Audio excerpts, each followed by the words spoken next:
Olá, vamos tratar do roteiro do nosso primeiro experimento, modelagem de sistemas dinâmicos, onde faremos a simulação de um sistema de tanques acoplados. Os objetivos do nosso primeiro experimento incluem a introdução à representação matemática de sistemas dinâmicos, sua modelagem e simulação.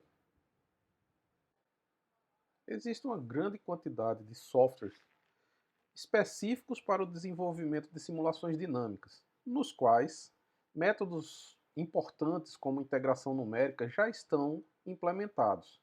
Mas você pode usar qualquer equipamento e qualquer software que você tenha disponível para realizar a simulação dinâmica desses sistemas. Mas por que realizar uma simulação dinâmica? Estamos tratando de uma disciplina de controle.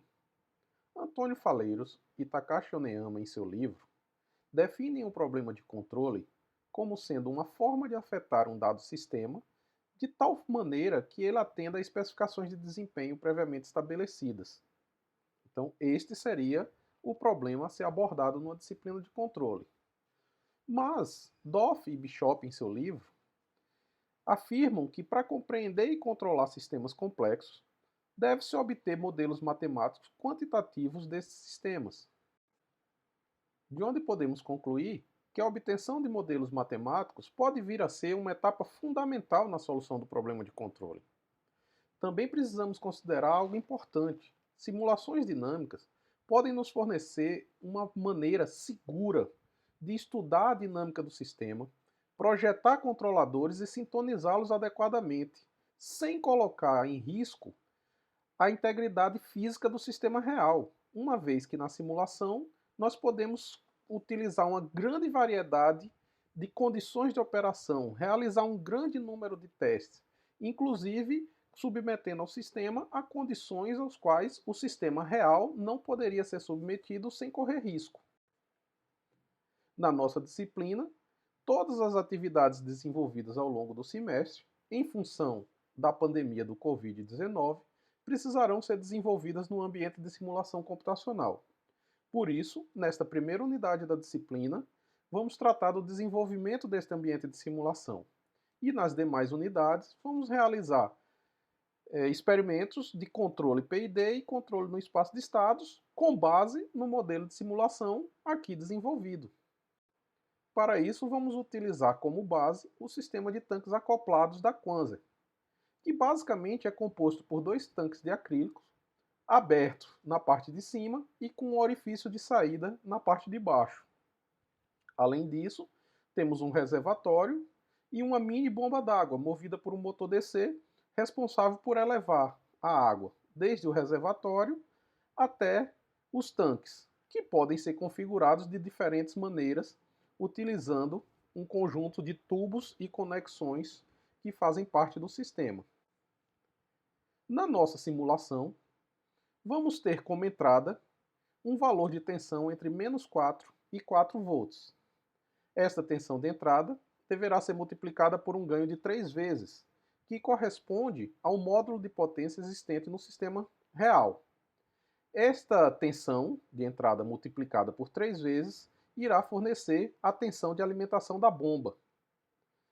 Como a dinâmica do nosso fluido é muito mais lenta do que a dinâmica do conjunto motor-rotor da bomba, vamos considerar toda a dinâmica deste conjunto simplesmente como um ganho, chamado aqui de ganho da bomba, de tal maneira que a vazão de entrada no tanque 1 será correspondente a este ganho vezes a tensão de alimentação da bomba.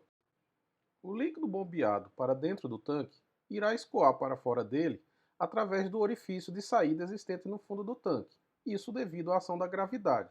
Desta forma, a vazão de saída do tanque 1 será dada em função da área da seção transversal do orifício de saída vezes a velocidade com que o fluido escoa através deste orifício.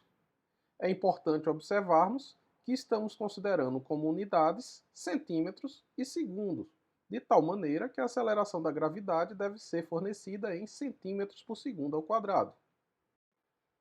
Assim, se subtrairmos da vazão de entrada a vazão de saída, ou seja, Se tirarmos da quantidade de líquido que entra a quantidade de líquido que sai, obtemos a variação volumétrica de líquido dentro do tanque.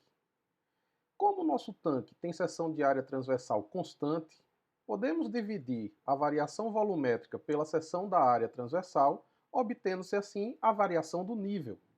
Com isso, obtemos uma equação diferencial ordinária não linear que fornece a variação do nível no tanque 1 em função da tensão de alimentação da bomba e dos parâmetros do tanque. Analogamente ao que foi feito para o tanque 1, podemos obter a equação diferencial ordinária não linear que descreve a dinâmica do nível do tanque 2. Precisamos lembrar que a vazão de água que sai do tanque 1 é exatamente a vazão de água que entra no tanque 2. E a vazão de saída do tanque 2 é dada da mesma forma que no tanque 1, apenas considerando a área de seção transversal do orifício do tanque 2 e o nível de líquido no tanque 2. Dessa forma, temos duas equações diferenciais. Elas são usadas para construir o nosso modelo de simulação, implementado no software de nossa preferência, ou mesmo desenvolvido através de uma linguagem de programação. A diferença neste caso é que precisaremos implementar todos os métodos de computação numérica que precisemos utilizar. Mas, quais são efetivamente as atividades que precisamos desenvolver nesse nosso primeiro experimento? Antes de mais nada, precisamos obter um modelo de simulação computacional. Para isso, vamos seguir o roteiro, encontrando as equações diferenciais que descrevem a dinâmica do nosso sistema de tanques acoplados e, utilizando um software de nossa preferência, vamos implementar estas equações construindo o nosso modelo de simulação computacional. Opcionalmente, o aluno poderá utilizar um modelo de simulação computacional já pronto, fornecido através do SIGA-A, que foi desenvolvido em ambiente Simulink do MATLAB. Se o aluno assim desejar e tiver todas as condições de hardware e software para utilizar o modelo fornecido como exemplo, ele poderá utilizar este modelo no lugar de precisar desenvolver seu próprio modelo. Caso o aluno prefira, pode desenvolver o seu próprio modelo utilizando o software da sua preferência. Com o modelo em mãos, será necessário, primeiramente, elaborar uma descrição da simulação que está sendo usada. Ou seja, descreva como foram obtidas as equações diferenciais e como elas foram implementadas no modelo de simulação. Em seguida, determine em que nível, aproximadamente, cada um dos dois tanques estabilizam, param de encher, para valores de entrada fornecidos no roteiro, conforme a tabela ao lado, 1 volt, 1,5 volts, 2 volts, 2,5, 3, 3,5 e 4 volts. Os níveis do tanque 1 e do tanque 2 deverão estabilizar no mesmo patamar.